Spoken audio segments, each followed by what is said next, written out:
지난 시간부터 살펴본 인간과 하나님, 오늘 제2과 함께 다루도록 하겠습니다. 교재 다 가지고 계시죠? 네. 인간과 하나님. 자, 우리 5개의 과가 되어 있고요. 지난 시간에는 하나님의 관심이 어디에 있었나라고 우리 함께 보았습니다. 하나님께서 인간 창조의 목적으로 두신 것 가운데 하나가 바로 하나님께서 만드신 자연 세계를 잘 돌보고 관리하는 일이었어요. 그런데 인간은 하나님의 예수님이 이 땅에 오신 목적 따라 생명을 얻고 더 풍성히 얻게 해야 하지만 정작 우리의 삶은 그렇지 못했다라는 것입니다. 자, 오늘은 2과 자, 우리 살펴보도록 하겠습니다. 교재 11쪽. 자, 바로 우리 공부하도록 하겠습니다. 2과 인간의 상태. 자, 성경은 이렇게 말합니다. 이사야 53장 6절 다 같이 읽겠습니다. 시작. 우리는 다 양 같아서 그릇 행하여 각기 제 길로 갔거늘. 자, 여기 다 양 같다는 말은 성도를 일컬어 성경은 양이라는 표현을 참 많이 합니다. 대표적으로 시편 23편 1절을 보게 되면 여호와는 나의 목자시니 내게 부족함이 없으리로다. 여호와가 나의 목자라면 우리는 그분의 양이라는 것입니다. 그런데 여러분, 양에게는 매우 중요한 특징이 있습니다. 자, 먼저 양에게 가장 최상의 장점, 그게 뭐죠? 장점. 소리에 매우 민감하다. 그래서 양은 어떤 짐승보다도 청력이 매우 강합니다. 그런데 양에게는 이와 같은 장점이 있는 반면에 정말 누구보다도 약한 약점을 하나 가지고 있습니다. 그게 바로 시력이 너무 약하다는 거예요. 시각이 약합니다. 그래서 양을 보면 다 양 같아서라고 하는 말에 아주 중요한 특징이 뭐냐? 앞을 잘 분간하지 못하기 때문에 여기도 각기 제 길로 갔다, 가고 싶은 대로 갔다, 그것이 선인지 악인지, 먹을 것인지 먹지 않을 것인지를 구분할 수 없다라는 것입니다. 자, 지난 시간에 제가 잠깐 설명해 드린다 그랬죠. 요한복음 10장에 보면 예수님께서 선한 목자라고 하시면서 우리에게 양들에게 이와 같은 말씀을 촉구하십니다. 양은 무엇을 나를 따를 때 어떻게 따른다고 예수님이 말씀하시냐면 양은 목자의 음성을 듣고 따른다고 이렇게 말합니다. 왜냐하면 청력이 강하기 때문에 듣고 따르죠. 여러분, 보고 따르는 존재가 아닙니다. 이게 정말 중요한 거고요. 자, 또 하나 이제 시편 23편의 말씀으로 잠깐 설명해 드리겠습니다. 자, 1절에서 여호와는 나의 목자시니 내게 부족함이 없으리로다라고 말하면서 여호와께서, 목자 되신 여호와께서 양들을 어디로 인도하십니까? 그가 나를 푸른 풀밭에 누이게 하시며 쉴 만한 물가로 인도하신다 그랬죠. 여러분, 푸른 초장에 누인다라는 말, 이 눕는다는 말이 무슨 표현이냐면 배를 바닥에 깔고 눕다라는 겁니다. 양은요, 주변의 모든 요소가 위험과 위기를 만나면 절대로 눕지 않습니다. 양이 배를 깔고 누웠다라고 하는 것은 어떤 표현이냐면 목자로 인하여 주변의 모든 위험이 다 해소되고 가장 안전한 상태가 되었을 때 눕는다라는 것입니다. 그러니까 그분이 푸른 초장으로 우리를 인도해서 누인다는 것은 위험으로부터 우리를 가장 안전하게 지켜주신다라는 거고요. 자, 또 하나는 쉴 만한 물가로 인도한다 그랬죠. 제가 이거 설명할 때마다 꼭 드리는 말씀이, 제가 과거에 장충동에 있는 교회에서 사역할 때 행복한 모임이라고 70대 이상의 어르신들 모임을 잠깐 좀 섬겼었는데, 제가 시편 23편을 설교하다가 어르신들이 조금 귀가 잘 안 들리잖아요. 그러니까 제가 그 앞에서, 제가 또 워낙 목소리가 큰데다가 어르신들이니까 더 잘 들리라고 막 큰 소리로 이걸 설교하다가 제가 이렇게 질문을 했어요.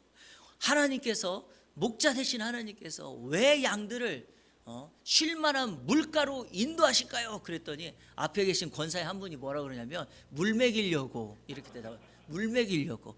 가만히 들으면 뉘앙스는 기분이 나쁜데 답은 맞아요. 하나님이 왜 우리를 쉴 만한 물가로 인도하냐? 양들에게 물을 먹이기 위함이죠. 이 말은 즉슨 양은 언제나 목마르다 갈증을 일으킨다라는 것입니다. 그런데 앞서서 말씀드렸지만 양이 물을 먹는다는 것은 모든 주변의 요소가 잘 안정되어 있다라고 하는 거니까 이렇게 목자가 양을 인도한다는 건데, 중요한 것은 이제 4절입니다.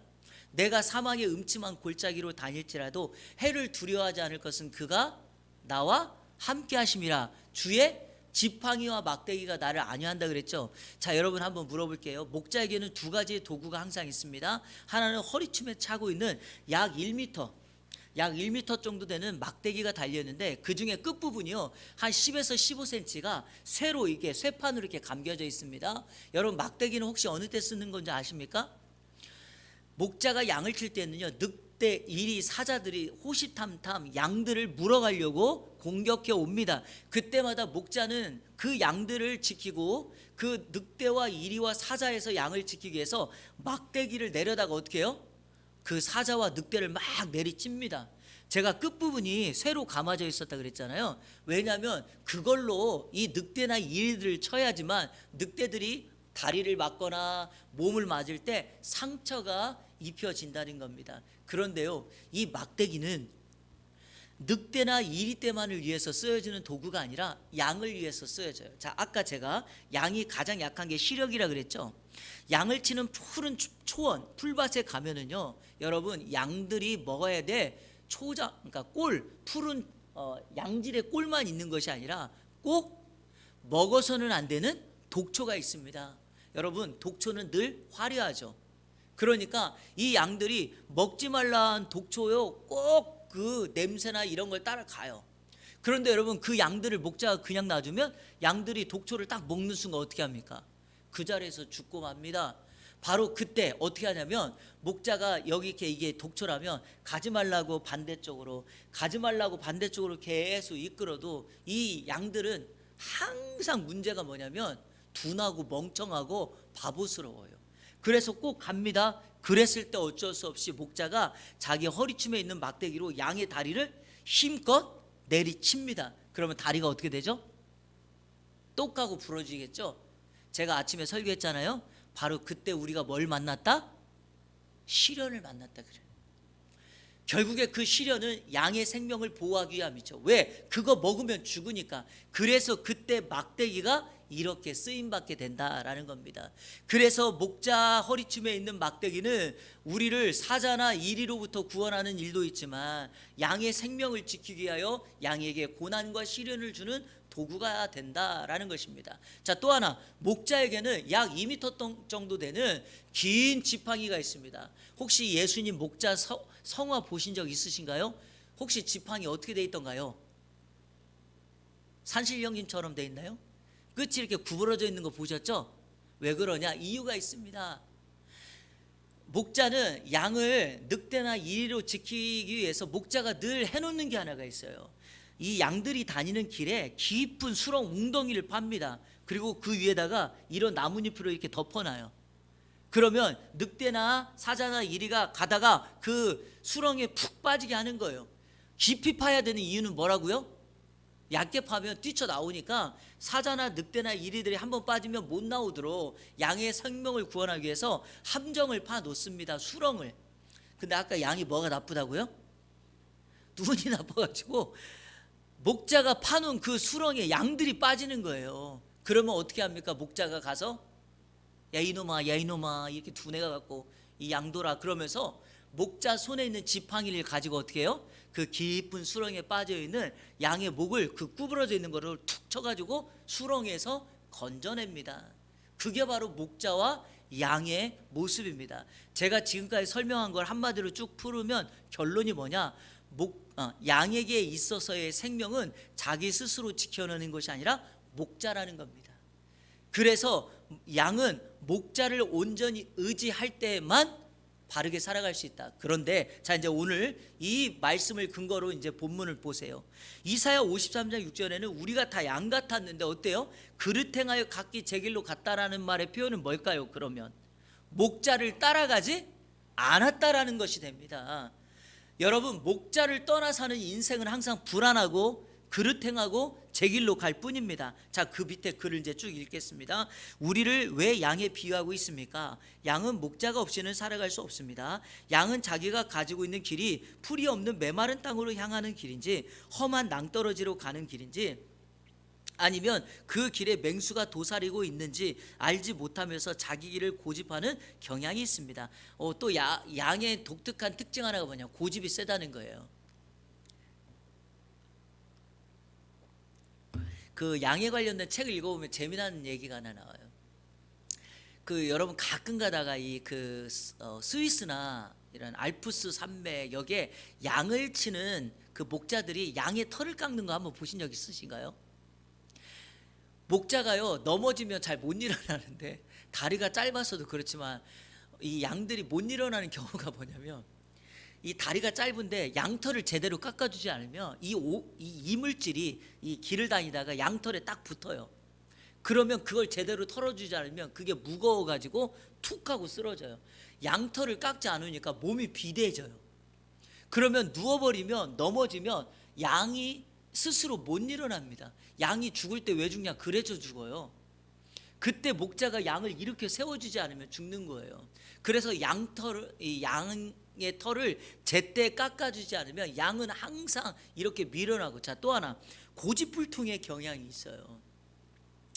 자, 그런데 우리에게 바로 이러한 양의 속성이 있다. 죄짓고 고집이 많은. 자, 그러면 왜 이러한 모습을 오늘 이과에서는 먼저 서론으로 우리에게 말을 했는가? 바로 인간의 상태가 이와 같은 양의 모습을 담고 있기 때문이다. 자, 그러면 이와 같은 상태에 있는 양들의 특징이 뭐냐? 모든 사람이 죄를 범하였다. 즉 죄를 범하였다는 것입니다. 자, 우리 문제를 풀면서 성경을 읽으면서 함께 살펴보도록 하겠습니다. 자, 1번 시편 14편 1절에서 3절은 각기 제 길로 가고 있는 사람들의 모습에 대해 어떻게 말하고 있는가? 자, 우리 시편 14편 1절부터 3절 빨리 찾아서 읽겠습니다. 자, 성경을 찾으면서 쭉 같이 공부해 나가겠습니다.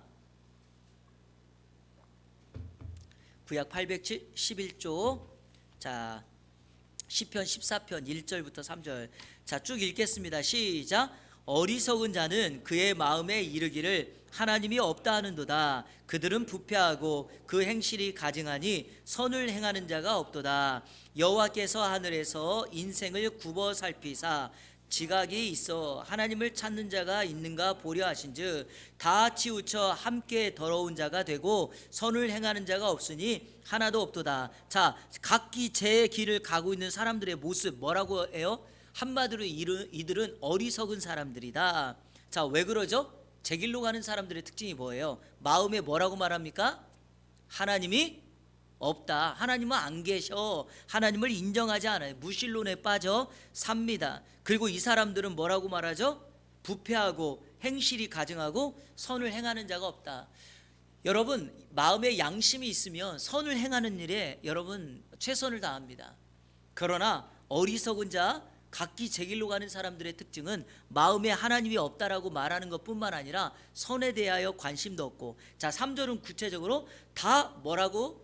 치우쳐서. 여러분, 치우쳤다는 것이 뭐죠? 한쪽으로 기울어져 있다라는 것입니다. 다시 말해서 선을 행하는 것이 아니라 악을 쫓아가고 제 길로 가고 싶은 길을 향하여 갔다. 선을 행하지 않고 하나도 없다. 자, 이렇게 말합니다. 자, 한마디로 어리석음, 하나님이 없다라고 말하고 각기 제 길로 간다. 자, 넘겨보십시오. 2번. 자, 이런 사람들의 들의 모습을 보면서 성경은 죄를 어떻게 설명하고 있는가? 자, 이사야서 53장 6절 찾아볼까요? 오늘 암송 구절 같은 구절이기도 하지만, 자, 53장 6절, 여러분 이런 거는 다 암송해 놓으시면 좋습니다. 같이 읽겠습니다. 시작.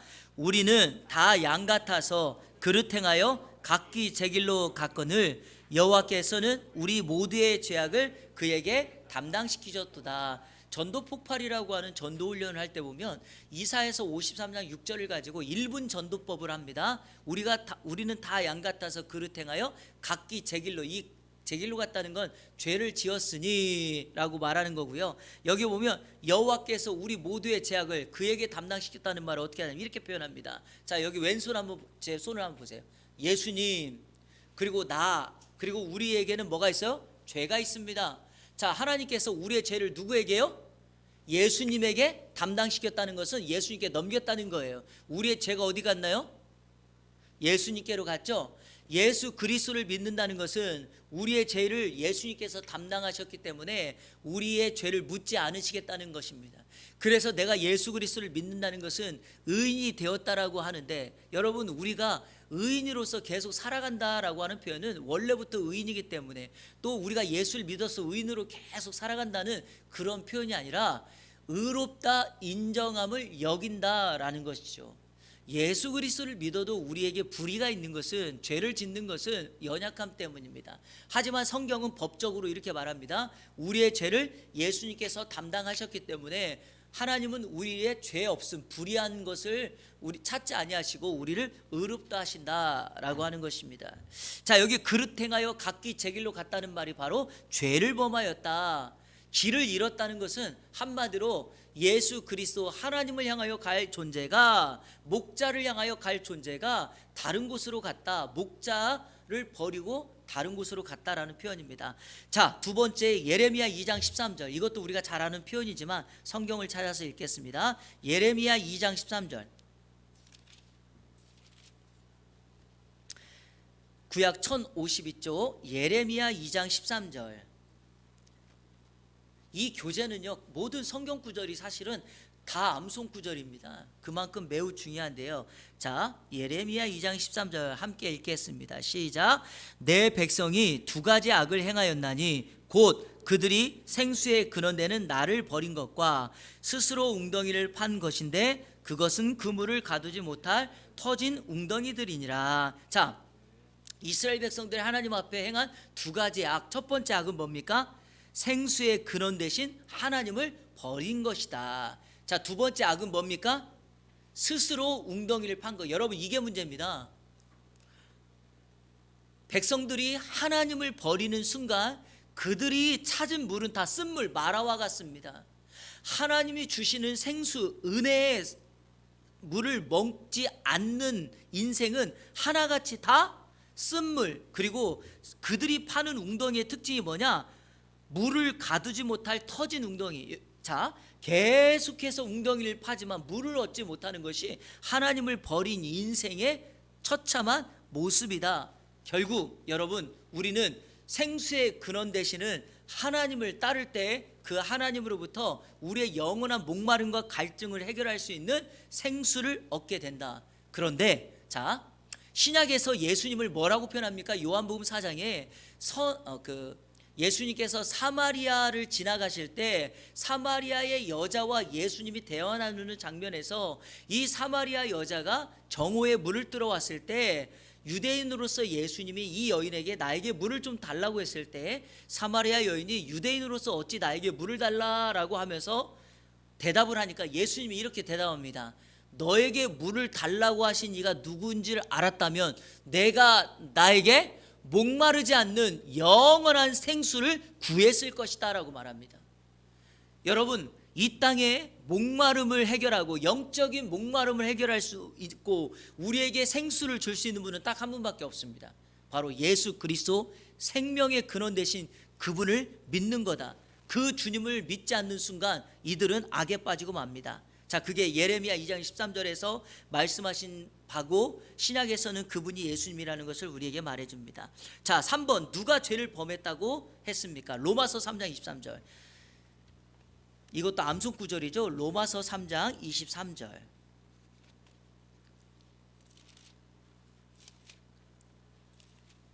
자, 같이 읽겠습니다. 시작.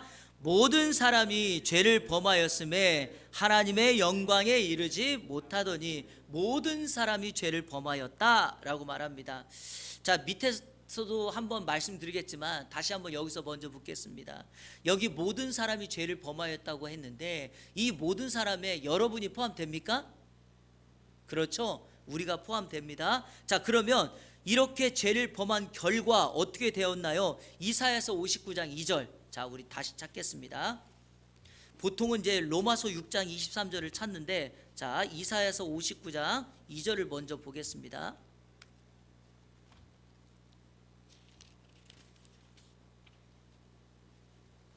이사야서 59장 2절 시작. 오직 너희 죄악. 자, 여러분, 성경책 여러분의 것이죠? 자, 죄악이라는 말에 동그라미 쳐보세요.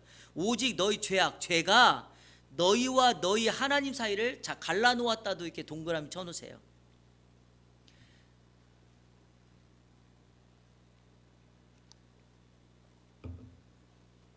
갈라놓다는 말의 뜻이 뭐죠?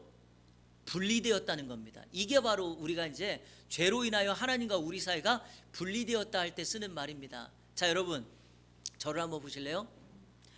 하나님과 인생, 즉 아담은 하나님의 창조 원리에 따라서 이렇게 연합하여 살았습니다.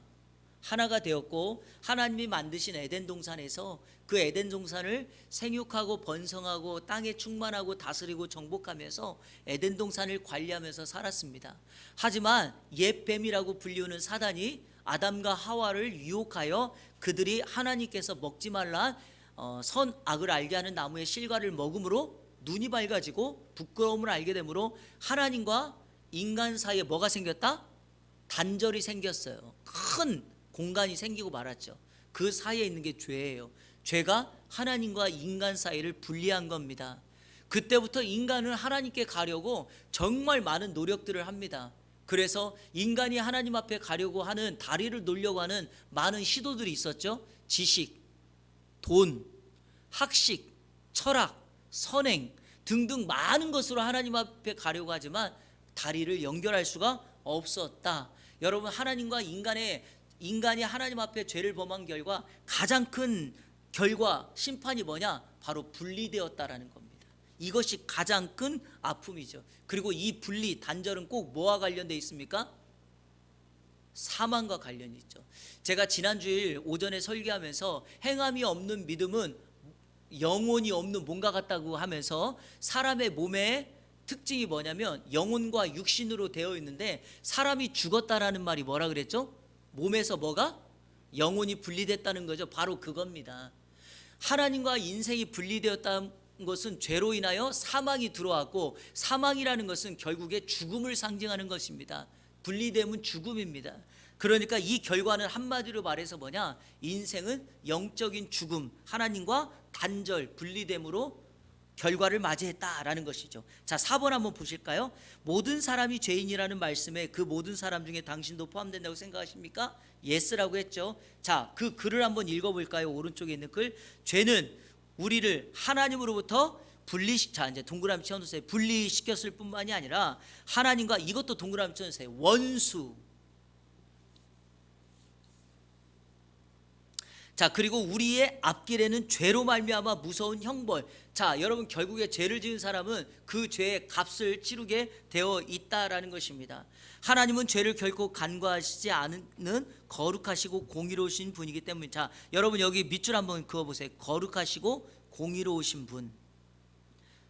하나님은 뭐를 간과하지 않는다고? 죄를 간과하지 않는다고요. 자, 여기 한번 먼저 설명하고 다음 넘어가 볼게요. 여러분 십자가는 하나님의 사랑의 극치입니다. 하나님의 사랑의 최고의 정점은 십자가예요. 근데 여러분 십자가는요 단면만 보시면 안 돼요. 십자가를 단면만 보면 하나님의 사랑만 보는데 십자가의 다른 한 면에는 뭐가 있나요? 하나님의 공의가 있습니다. 그러니까 십자가 위에서 예수님이 우리를 위하여 죽으심은 우리를 정말 사랑한 거예요. 자격이 없고 사망에 빠져 있는 우리를 사랑해서 예수님이 십자가에 죽은 거예요. 그러나 그 단면에는 하나님이 예수님을 반드시 죽여야만 했던 이유는 그 죽음이 없이는 죄 문제가 해결되지 않기 때문이다. 죄값을 누군가는 치러야 한다라는 것을 우리에게 설명해 주기 위함입니다. 그래서 사람이 죄 지은 결과 반드시 구원받기 위해서는 뭐가 필요하다? 죽음이 있어야 돼요. 예컨대 자 에덴 동산에서 아담이 범죄했을 때 자 보세요.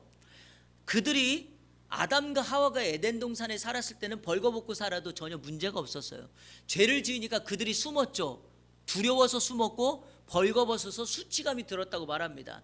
그래서 아담과 하와가 한 일이 뭐냐면 이런 큰 잎으로 치마를 만들어 입었다는 거예요. 근데 여러분 아시는 대로 이 잎은 시간이 지나면 금방 말라버리기 때문에 오래 입을 수가 없습니다. 그래서 하나님께서 그들의 죄를 덮기 위하여 그들의 부끄러움과 수치를 책임지기 위하여 하신 일이 뭐죠? 성경에는 가죽옷을 지어 입혔다라고 말합니다. 여러분 가죽옷이 뭐죠? 짐승을 죽여서 그 가죽의 표피로 만든 거예요. 그러니까 그들의 죄를 덮기 위하여 주님이 가죽옷을 만들어 입혔다는 것은 반드시 누군가가 뭐 했다는 거죠? 죽었다라는 것을 말을 합니다. 그래서 인류의 범죄가 시작되는 그 순간부터 하나님은 그들의 죄를 해결하기 위하여 가죽옷이라고 하는 예수 그리스도를 예표하는 그 죽음을 상징하고, 또 창세기 3장 15절에 원시복음 오리지널 가스펠이라고 하는 너와 사단이 원수가 되게 하고 여자의 후손과 나의 후손이 원수가 될 것이고, 너의 후손은 나의 후손의 머리를 상하게 할 것이고, 나의 후손은 여자의 후손의 발꿈치를 상하게 할 것이다 라고 하는 십자가 사건의 예를 들어주신 거죠. 여러분, 반드시 이 죄는 우리 하나님이 간과하지 않는다는 거죠. 자, 5번 피할 수 없는 죄의 형벌, 죄로 말미암아 받게 되는 결과는 무엇입니까? 히브리서 9장 27절은 찾지 않을게요. 한 번 죽는 것은 사람에게 뭐해진 것? 정해진 것이요, 그 후에는 뭐가 있다? 심판이 있다. 여러분, 죽음과 심판이 있다는 겁니다. 기억하셔야 돼요. 죽음과 심판이 있다. 이거 그냥 하는 말 아닙니다. 교회 다니는 분들도 이 죽음과 심판에 대하여 너무 무감각하여 신앙생활 하시는 분들이 있어요. 막상 나하고는 관련이 없다라고 생각하는데 그렇지 않습니다. 반드시 사람은 죽음이 정해져 있고 그 후에는 심판이 있다. 자, 요한계시록 21장 8절, 이것도요 굳이 안 찾아도 돼요. 왜냐하면 여기 보면 여러 다양한 주님 앞에 범죄했던 자들, 자 여기 보면 불의를 행하는 자, 거짓말하는 자 등등 많은 사람들이 나오는데, 이 모든 사람들의 특징이 뭐냐? 한마디로 말하면 죄를 해결하지 못한 죄인들을 의미합니다. 자, 이들이 어디에 들어간다? 불과 유황으로 타는 못에 던져진다는 거예요. 불과 유황으로 타는 못, 그게 바로 어디죠? 지옥이죠. 그래서 이들은 둘째 사망에 빠진다고 말합니다.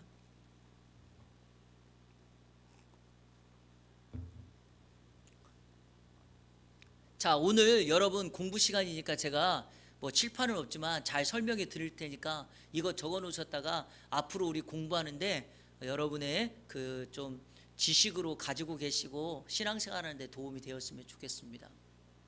사람의 죽음에는 세 가지 죽음이 있어요. 첫 번째, 육체적 죽음이 있습니다. 이 육체적 죽음이 뭐죠? 제가 앞서서 말했던 것처럼 영혼과 육신이 분리되는 거죠. 자, 여러분, 육체적 죽음은 모든 사람이 다 경험하는 거죠. 믿는 사람이나 믿지 않는 사람이나 다 어떻게 해요? 예수님을 믿거나 믿지 않는 사람 다 당하는 거예요. 자, 그런데 두 번째 죽음이 있어요. 그게 바로 영적 죽음입니다. 자, 영적 죽음이란 뭐죠, 여러분?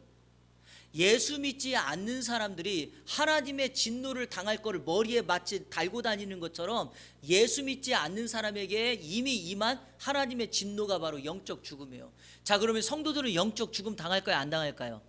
안 당하죠. 왜? 예수 그리스도를 요한복음 3장 36절에 보면 그의 아들을 순종하고 믿는 자는 영원한 생명을 얻는다고 했으니까 이 진노가 우리에게는 임하지 않습니다. 그리고 전에 성경 구절 암송하라고 했던 요한복음 5장 24절, 진실로 진실로 내가 너에게 이르노니 내 말을 듣고 또 나 보내시니, 누굽니까?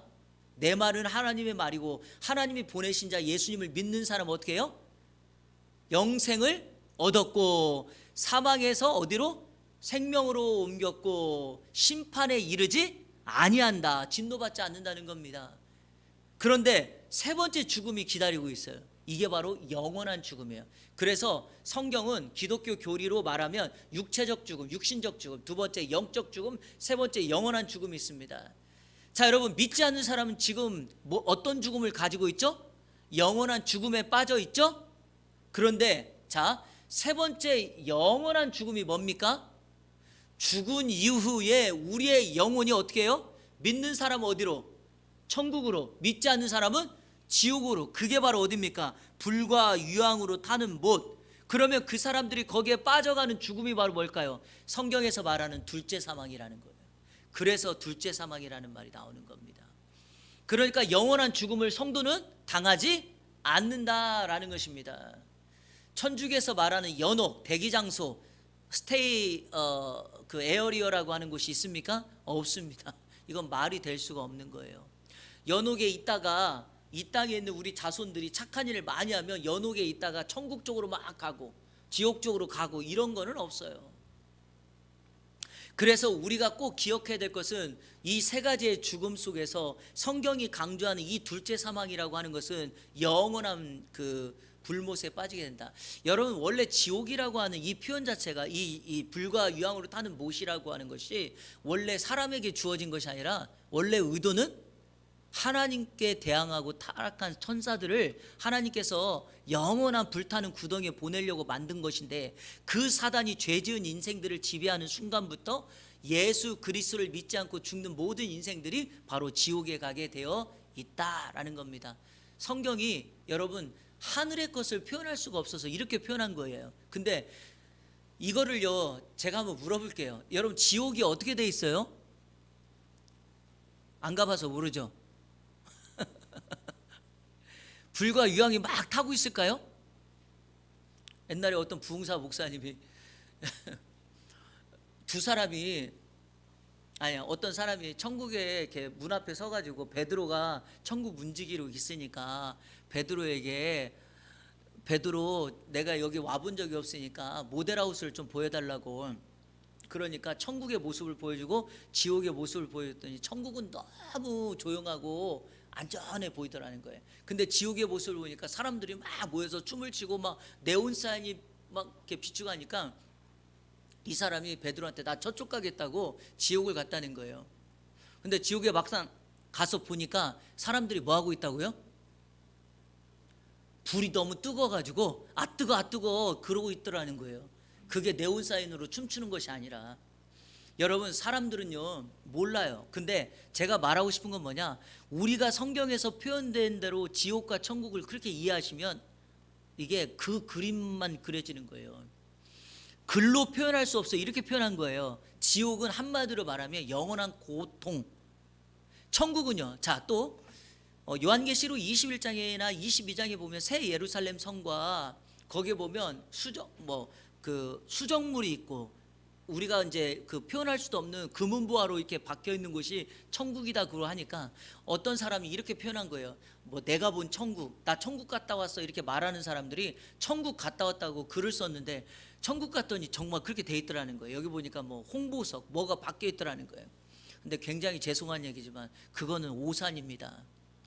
천국의 가장 좋은 걸 표현하다 보니까 이 세상에 있을까 말까 가장 화려한 것으로 표현을 한 것이지, 천국은 우리가 보는 것처럼 말하는 것처럼 이런 홍보석, 옥보석 막 그런 게 붙어 있는 곳이 아니라는 겁니다. 그러면 천국은 어떤 곳인가? 우리 주님과 왕노릇할 가장 좋은 장소, 지옥은 어떤 곳이에요? 하나님 예수님이 없기에 너무나 고통스러운 장소, 이거예요. 그래서 지옥은 가면은 안 되는 곳이고 사람들은 반드시 천국으로 가야 된다라는 것이 성경의 강조점입니다. 이해되시죠? 다시 한번, 제가 지난번에 여기 우리 교회 그 신천지 와가지고 그냥 얘기했더니 그거 가지고 막 나한테 꼬투리 잡더라고요. 뭐냐면 여러분 성경에 보면 예수님이 승천하실 때 구름 타고 올라가가지고 또 구름 타고 오신다 그랬죠. 구름을 탄다는 표현이 뭐예요? 예수님이 군두운 부른 거예요. 손오공처럼 군두운? 구름 타고 이렇게 갔어요? 여러분 그렇게 성경을 이해하시면 오해가 많은 거예요. 그러니까 늘 예수님은 손오공인가 보다, 구름 타고 가시고 구름 타고 또 오시고, 그게 아니라 하나님의 영광의 임재, 하나님의 임재를 상징할 때 구약도 그렇고 신약도 그렇고 항상 표현이 뭐냐, 구름이 덮었다라는 거예요. 그러니까 그 구름을 타고 구름과 함께 간다는 표현은 뭐예요? 하나님의 영광스러운 승천, 하나님의 영광스러운 임재가 있다라는 거예요. 그러니까 하나님이 이 땅에 임재하실 때는 구름과 함께, 이 표현은 뭐냐? 하나님의 임재가 이 땅에 임한다라는 표현이지, 구름이 있을 거다, 구름을 타고 온다. 여러분 이런 거는 정말 문자적으로 그대로 이해하시면 굉장히 곤란합니다. 자, 또 하나, 뭐 예컨대 14만 4천 명, 요한계시록에 있는 그 14만 4천 명이 누구예요? 14만 4천 명이에요? 이거 재미난 얘기가, 신천지에서 14만 4천 명을 주장하다가 신천지가 너무 전도가 잘 돼가지고 지금 14만 4천 명이 훌쩍 넘어버렸어요. 그러니까 이 사람들이 다시 얘기해요. 그 중에서 또 진짜와 거짓을 구분해야 된다고 또 시험 본대요. 그래가지고 14만 4천 명의 진짜를 골랐는데 이런 식으로 하니까 되게 우스운 거예요. 14만 4천 명은 하나님의 구원받은 자들의 모임을 상징적으로 구원받은 자의 수를 상징적으로 말하니까 그렇게 이해하시면 안 된다라는 겁니다. 그런데 자 이제 다시 여기 돌아와서 분명한 사실은 뭐냐? 불과 유황에 타는 못, 고통스러운 지옥으로 예수 믿지 않는 사람은 영적 심판, 영원한 심판을 당하게 된다. 하나님과는 완전히 분리된다라고 하는 것입니다. 자, 그 밑에 글을 읽겠습니다. 인간은 죄로 말미암아 오는 수많은 문제들로부터 스스로를 구원하기 위하여 많은 노력을 자, 그 다음 거 밑줄 그어보세요. 사람들이 만들어 놓은 다리, 하나님께 가려고 하는 선행, 종교, 교육, 도덕, 철학 등이 그것입니다. 제가요 지금 평택대학교에서 학부 강의할 때 세계의 종교들이라는 수업을 뭐 이번 학기에는 안 하지만 제가 강의를 2번이나 했는데 그 세계 종교들이라고 하는 과목에서 우리나라뿐만 아니라 전 세계에 있는 종교들을 조사하고 연구하거든요. 근데 저도 공부가 더 많이 되는데 공부를 하면 할수록 굉장히 우스운 얘기가 많아요. 그러니까 기독교하고 비교를 해보면 정말 세계의 다른 종교들은요 다 기독교를 본따 가지고 뭔가 한 사람의 우상화와 그 경전을 또 만들고 자기들의 합리화식대로 하는 그런 형태들이 너무나 많습니다. 얼마 전에 저는 못 봤는데 그 뭐 PD 수첩인가 브라질에 있는 어떤 이단 소개했다면서요.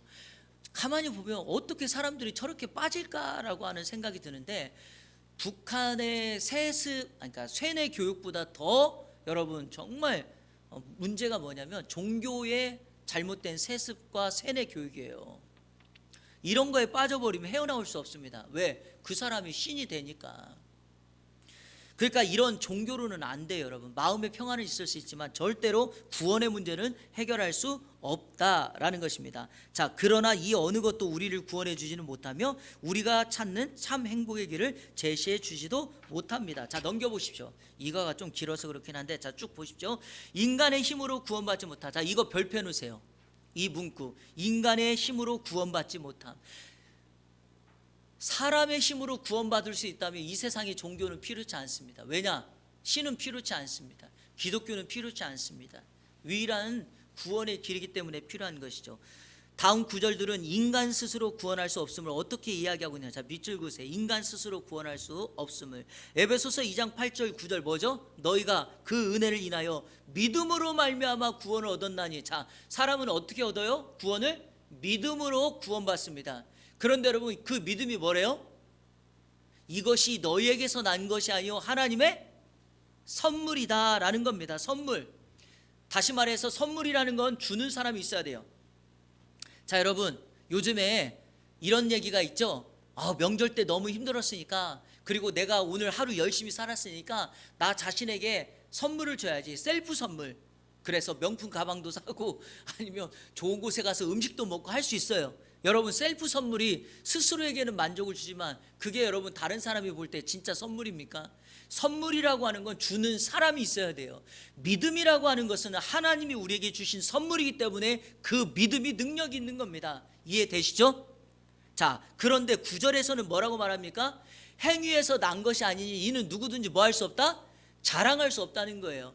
내가 착한 일을 해서 하나님의 선물을 받고 구원을 받은 것이 아니기 때문에 내가 자랑할 것이 하나도 없다라는 것입니다. 하나님의 선물은 하나님이 주시는 거예요. 그래서 때때로 우리를 놀래게 해요.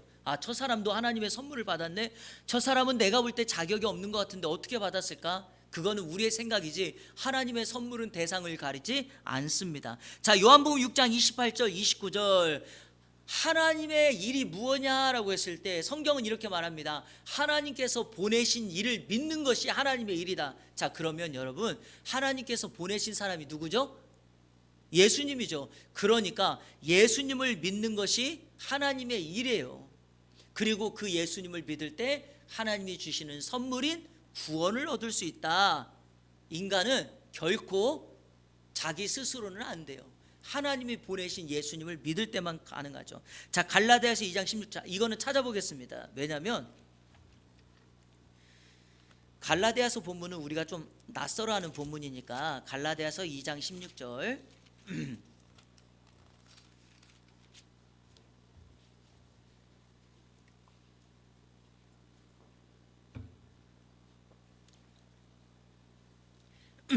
자, 같이 읽겠습니다. 시작.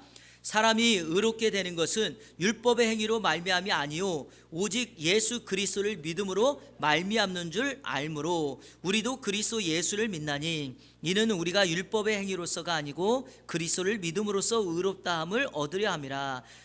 율법의 행위로서는 의롭다함을 얻을 육체가 없느니라. 자, 이 한 절에서 반복적으로 말하는 게 뭐죠? 율법을 지킴으로는 구원받을 수 없다. 율법의 행위로는 안 된다. 그러니까 우리가 어떤 행동을 잘해서 착한 일을 많이 해서 율법을 지켜서가 아니라 율법의 완성이신 예수 그리스도 그분을 믿을 때 우리가 어떻게 된다? 의롭게 되고 구원을 얻게 된다라는 것입니다. 아시겠죠? 예수 그리스도를 믿을 때 가능합니다. 자, 고린도전서 1장 21절 이것도 우리 한번 찾아볼게요. 고린도전서 1장 21절.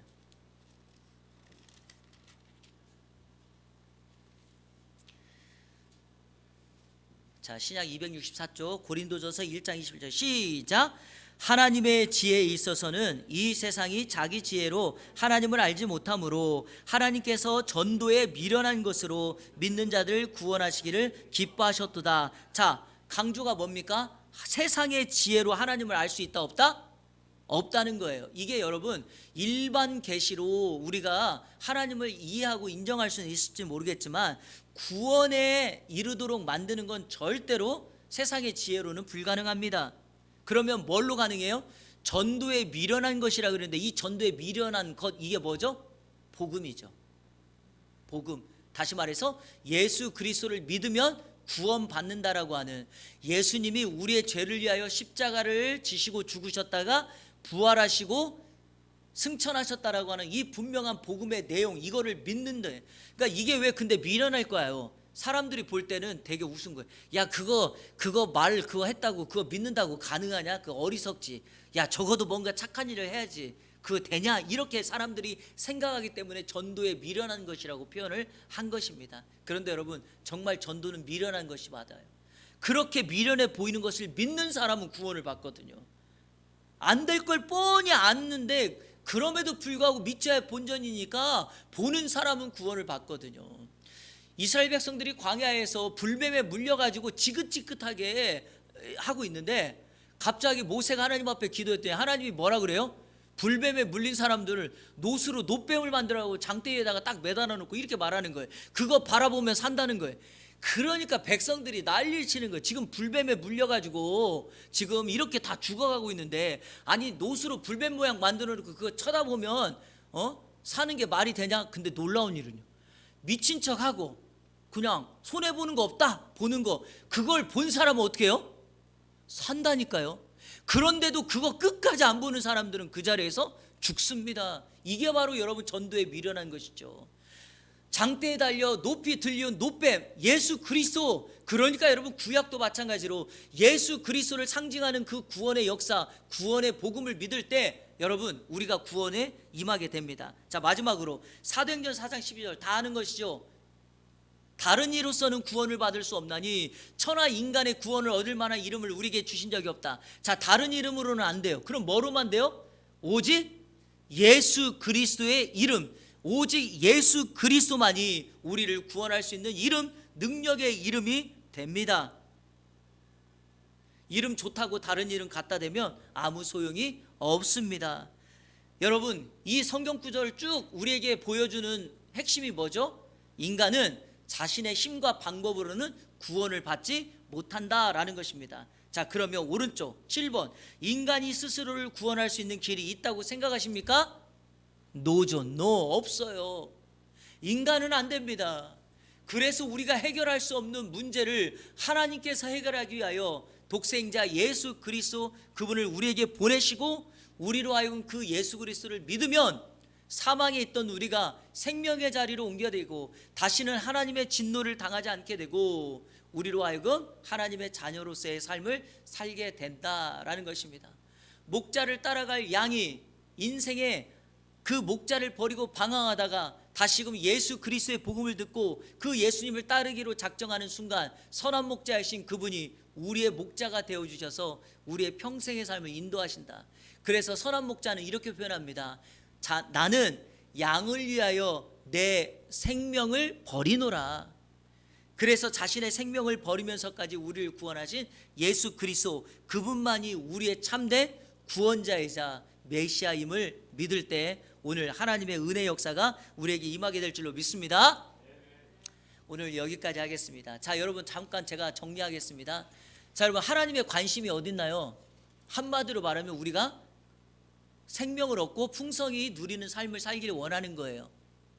그런데 여러분 우리의 상태가 어때요? 인간의 상태가 목자를 버리고 죄를 지으며 하나님과 단절되어 살아가고 있는 겁니다. 그러면서 오늘 공부가 우리에게 계속해서 가르쳐주는 핵심이 뭐죠? 사람의 힘으로는 구원받을 수 없으니 이제 어떻게 알아? 자, 우리 여기 다음 거 한번 이제 제목만 한번 봐요. 하나님의 해결. 하나님이 그 문제를 해결해 주시니까 그 하나님의 해결책을 나의 해결책으로, 해답으로 삼아라. 인생의 죄 문제를 해결하는, 구원 문제를 해결하는 영원한 하나님의 솔루션, 그건 바로 예수 그리스도 십자가입니다. 자, 우리 다음 주에 우리 3과 공부하도록 하겠습니다. 2과씩 합쳐서 하려는데 제가 공부를 해보니까요, 성경도 찾고 너무 분량이 많아서 이렇게 해도 될 것 같아서 1과씩 하니까 열심히 따라오시고요. 혹시 오늘 공부 못하신 분들은 오늘 영상 또 찍었으니까 영상 보시면서 같이 오시고, 지난주 일과를 공부하지 못하신 분들은 우리 교회 홈페이지 주일 오후 예배 지난주 거 일과 한 거 공부 올라가 있으니까 일과 보시면서 함께 따라오시면 되겠습니다.